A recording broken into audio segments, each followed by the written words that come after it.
Allen mentioned a worst-case scenario of 100,000 barrels on television on May 2nd, and that may be true. He certainly may have done that early on and maybe a couple of comments on TV. But correct me if I'm wrong, the administration and certainly BP were publicly using that 1,000-barrel-a-day estimate and then 5,000-barrel-a-day estimate for weeks, long after independent scientists came forward with a lot higher estimates. Absolutely. There was never an agreement on the higher rate. This was uploaded October 11, 2010. We didn't have the preparation we needed anyway. And then from BP. I don't know why I get this in here. I don't know if it's YouTube or if it's my computer. Those rates were never discussed that were disclosed. And, you know, it's sad. We're sitting here wanting to believe in our federal government, wanting to believe. You know, we're counting on NOAA and all the monitoring they're supposed to be doing. Everybody remember that? And as we hear things like it just magically disappeared, who else do we believe? Yeah. Well, I mean, other questions have been raised now because on August 4th, doesn't that sound familiar? We don't know who to believe when it comes to Japan Fukushima radiation. 75% of the oil is already gone; that it's disappeared. And that, what's you know, going on here, people? Just I haven't even gotten into that stuff. We're just going back into some history here. Maybe she misspoke. You know, corporate pollution, of that statement. And government cover-up. An independent scientist from Florida State University said that covering it up, maybe somebody is trying to. Still out there. And now when they're wiping out pages, that's exactly what they're doing. They're trying to make this information hard to find. Well, I don't think CNN going to put a tag on my playlist and say, "Oh well, you shouldn't videotape it. You can have it there, but nobody can see it." You know, you'd think it would be good advertising for CNN. You know, some of their articles are good. They were going to step down our jack-up boats. You know, the only crews that are I mean, they do work under the thumb of the government, so you know they have to follow guidelines if they want a paycheck. But at the end of the day, they're human beings like everybody else, and you know they're not idiots. To be over, and we're still out there picking up oil. And as we said, Anderson, from the very beginning, and all this you see here, there was no mosquitoes, you know, no flies. To leave assets, everything died to fight this oil. There's no written operational plan. The only plan they give us is a transition plan, and they keep wanting us to sign off on there's no visible oil when they continue to pick up oil. I don't understand it. It's mind-boggling to me. So they're asking you to sign off saying you're not seeing oil, but you're saying you're still seeing oil. They continue to want us to go from step 2 to step 3, which means they can pull out any assets they want in the transition plan that we signed a month or so ago to leave assets in place through hurricane season.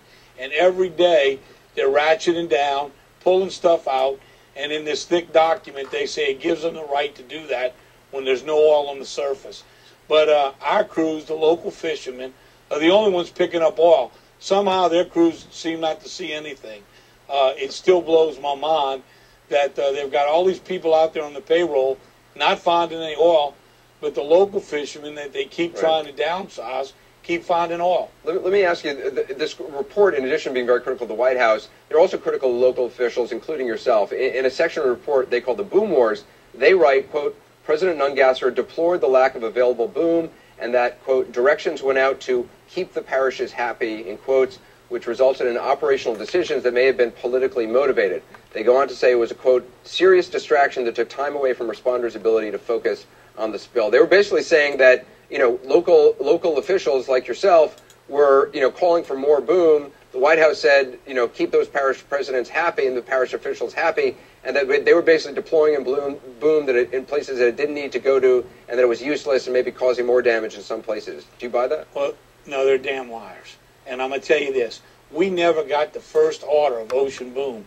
The boom they were putting 3 miles off the island kept washing up every night.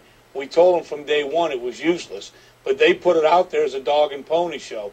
The ocean boom that we asked for, that our Coast Guard guy that we told was in charge, that he said order the boom for President Nungasser, never got our first foot of boom. So that's an absolute lie. And the boom didn't really do anything. And as we always said, you know, it was just a Band-Aid solution, all in all. To best defend, you know, it was an effort, but it didn't solve any problems because oftentimes the boom just got washed off to the side and the oil, you know, passed over it or passed under it, especially when they started to sink it. What's going on? Well, the oyster beds, a lot of the fresh water killed those beds. We closed the diversions. We're getting back to where we'll hopefully have a harvest of some oysters this year. There's a lot of fishing grounds open, but there's a lot of unanswered questions. We've had massive fish kills, and yes, it's oxygen depletion, but is that caused by the oil, because in the areas where the fish kills are, we have a lot of oil. The oil is surrounded with the dead fish. And it doesn't seem to be getting help from the federal government to test these areas. Only the local wildlife and fishery is assisting us in testing these areas. Let's go on to this one here. This is Lori Williams, Blood Beach, November 7th, 2010. The beach is quite bad today. There's quite a bit of shane, nasty, orange, bubbly stuff. The sandbars that are normally white are now this brown, orangey color.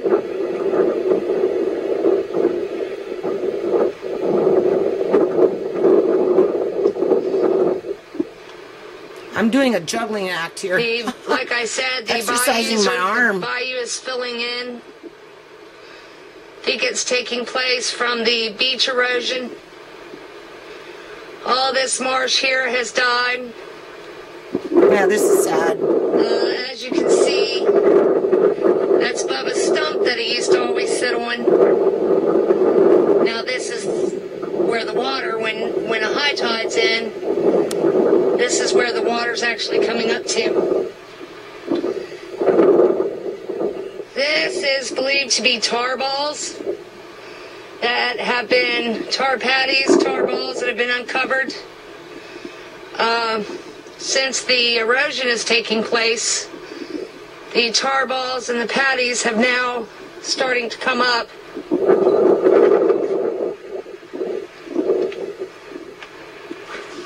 Radiation, we're not going to see it, people.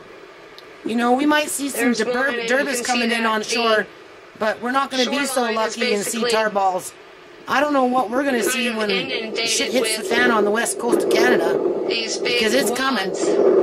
They're trying to put cement right now in the sand outside of Fukushima there to bury or cap the radiation that's so toxic up by the plant that I don't know how that's going to work, because the radiation is going to travel on the bottom under the sand, just because in my mind, even if you were to put a slab of cement in the ocean, you know, with some clay to try and prevent it from washing around, the stuff is still going to wash underneath the sand. The water's going to push.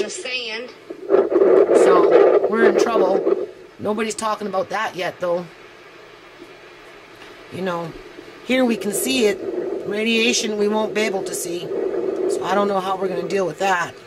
You know, the cuppet, I still believe in the cuppet, but this is not why I'm doing this stuff. I'm doing this stuff to document the importance of the playlist, and that, you know, in my opinion, under the circumstances, you know, if you have the freedom to do something for X amount of time, and then all of a sudden it's being taken away from you because, you know, they're not even really giving you an explanation. Sick at your stomach? Other than, oh, well, you know, we're giving you something better. No, I don't think so. I don't think there's anything better than this. Burn. You know. All along the shoreline here is the red, orange, bubbly matter. Okay, so let's go into this one here. Milky the Clown made this one. Last one was Lori Williams. She doesn't make videos anymore. A month ago, the U.S. government said 75% of the giant spill had simply disappeared. But our Matt Gutman is in touch with scientists who are on the ocean tonight, probing the ocean floor and finding oil. It's a mystery that has bedeviled scientists and the government. Over 180 million gallons of crude spilled, but much of it seemed to vanish. So where did it go? One group of scientists now think they have the answer. Down. No, it's not gone. It's in places where nobody's looked for it. A lot of it is on the bottom. Over the past couple of weeks, Joy and other researchers have pulled up columns of sediment from the seafloor, finding a layer of sludge over 2 inches thick and extending up to 70 miles out from the whalehead. We reached Joy via satellite phone just a few miles away from the spill zone. What is the potential fallout for wildlife or marine life? I have yet to see a living shrimp, a living worm, nothing. These guys basically just got suffocated by a flood of this stuff. Joy cautions these findings are preliminary, but it's enough of a threat to larger fish and perhaps humans that she feels compelled to talk about it. The last time she felt so compelled, she and a team of scientists had just discovered oil plumes lurking in the Gulf. Federal scientists immediately demanded they stop talking about it, but later acknowledged there's actually an exist. oil leak. Do you feel that you've been bullied? They don't talk about it very often. Every now and then it bubbles to the surface, and you might get a quick news article, you know, but for the most part, you know, they don't talk about it, but, you know, up until about 6 months ago, I don't know, I haven't really looked for any new information, but there was a huge slick up by the Macondo well, and some have speculated that, you know, it's breached its cap. Right. Heard today that the oil company BP is challenging the government estimate of how much oil spilled into the Gulf. The government calculated 206 million gallons. BP says the real amount was just half that, which would save BP nearly $3 billion in fines. But the debate also continues about the impact of the spill. And tonight, Matt Gutman takes don't you find it interesting that we're not even trying to address the issue of radiation going into the Pacific Ocean and spreading out like an infestation of poison? You know, here, in this case, because you could see it, you know, the government and corporations and all these types of bureaucrats and whatever industries and agencies, they had no choice but to talk about it. But with the radiation, you know, it's just like, well, sure, dump it into the ocean, and we know it's leaking, and we know it's tons and tons and tons of radioactive, God knows what, going into the ocean, but, you know, there's no compensation fund for the United States of America. There's no compensation fund for Canada, you know, and for the West Coast, all in all, like, nothing, or anywhere else where that radiated water might go through the jet stream, right? You know, so, like, TEPCO or Japan government, somebody needs to step up to the plate and take responsibility for polluting the ocean. You know, so I guess in this case, you know, we got to give BP some credit because, you know, they did eventually cough up some money. And look at this, those phosphorescent ink blots, all oil.